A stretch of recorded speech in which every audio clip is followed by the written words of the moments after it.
Leaving aside the bear chase, I generally engaged in constructive pursuits. I was part of the school gymnastics team and, being a tiny fellow, got the chance to be right on top of the human pyramid, the one who saluted on behalf of the formation.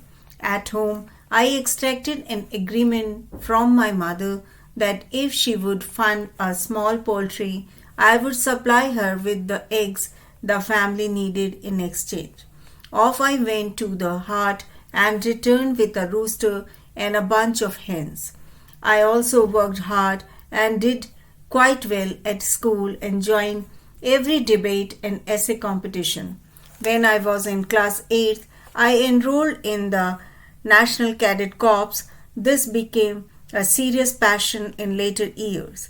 I continued with it in college when it was time for me to choose either humanities or science for further studies. I chose to study the former simply because Aurobindo Da had done so. Looking back, it was an uninformed decision, and if I were to make the choice again, I would probably have chosen science so that I could study medicine. I think I would have made a good doctor. After high school, my search for college brought me to Bhubaneswar. I enrolled in a degree course in political science at BJB College. It wasn't very difficult to make the choice because Dadamuni was now posted in Bhubaneswar and I could stay with his family. Looking back, the years between 1972 and 1976 are the golden period of my adolescent life. The rustic days of Kyonjhar were over. I was back in the state capital. At college, I liked my teachers a lot. The academic environment was very good, and the newness of the subjects I was learning kept me engaged.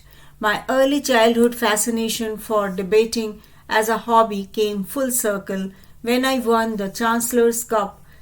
As an NCC cadet, I was selected to train for 2 months at the Air Force Para Training School at Agra, where I earned para wings as a qualified paratrooper after jumping out 5 times from a child packet aircraft of World War vintage.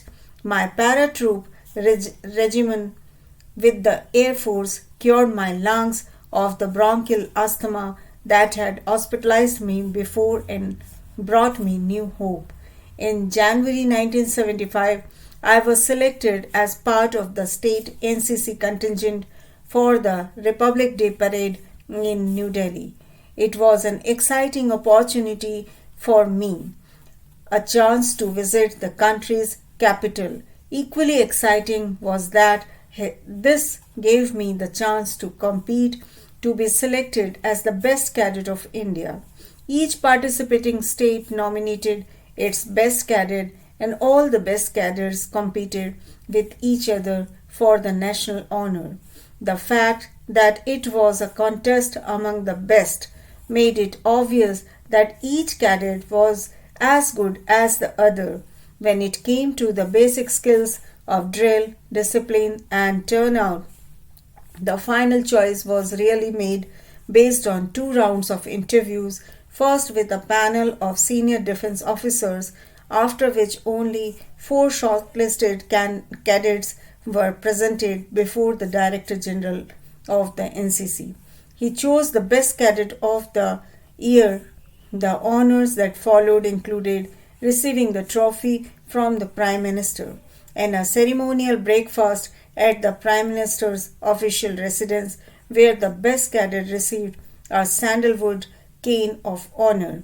Then there was a formal introduction to the President of India at Rashtrapati Bhavan. All in all, the stuff dreams are made of.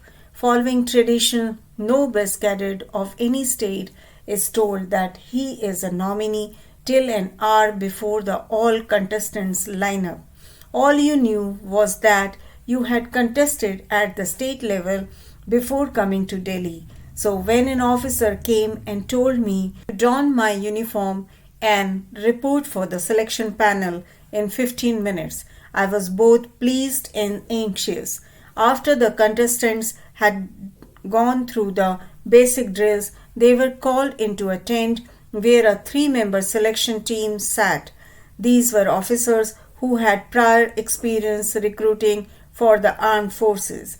The interview was similar to that for aspirants to the Indian Military Academy. When my turn came, I marched into the tent, saluted, and took my seat. The chairman of the panel, a colonel in the army, shot the first question. What did I know about Diego Garcia? It was 1975, 4 years after the Indian Army had gone into the then East Pakistan to help the Mukti Bahini rebels who were fighting the Pakistan Army to give birth to Bangladesh. Following large-scale refugee exodus into India, the Indian Army had to be sent to resolve a humanitarian crisis of gigantic proportions. The United States, as an ally of Pakistan, had moved its famous 7th Fleet into the Indian Ocean to checkmate India.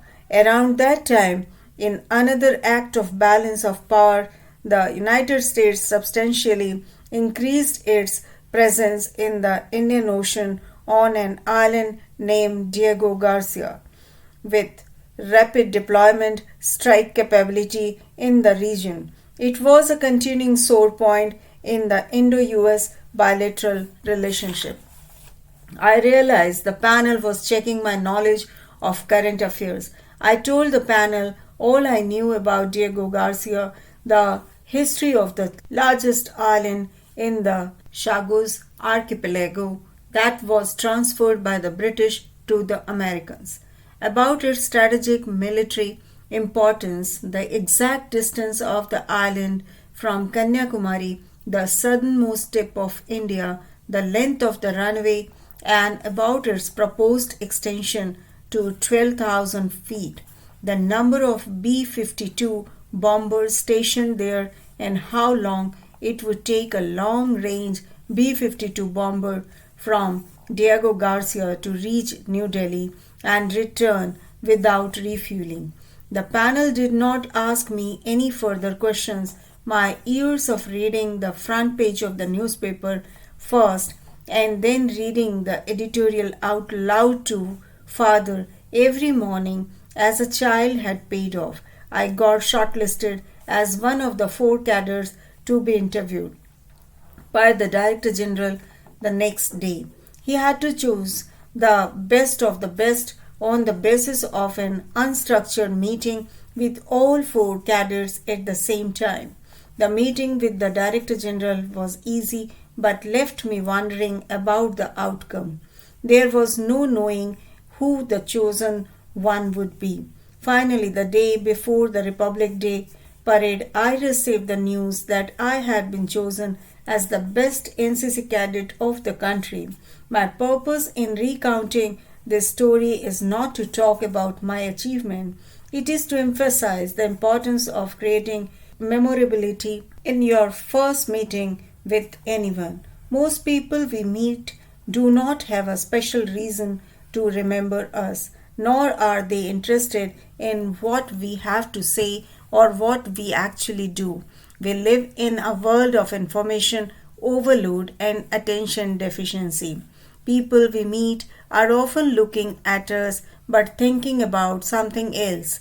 Given that, it is important that in every situation one has to be not only well prepared but razor sharp to create instant engagement, be it a job interview, a presentation, or a meeting. We all have a very short window to make the right impression, and unfortunately, most of us miss it. The question on Diego Garcia had given me that short window to make my mark. It is what I call the Diego Garcia moment of my life.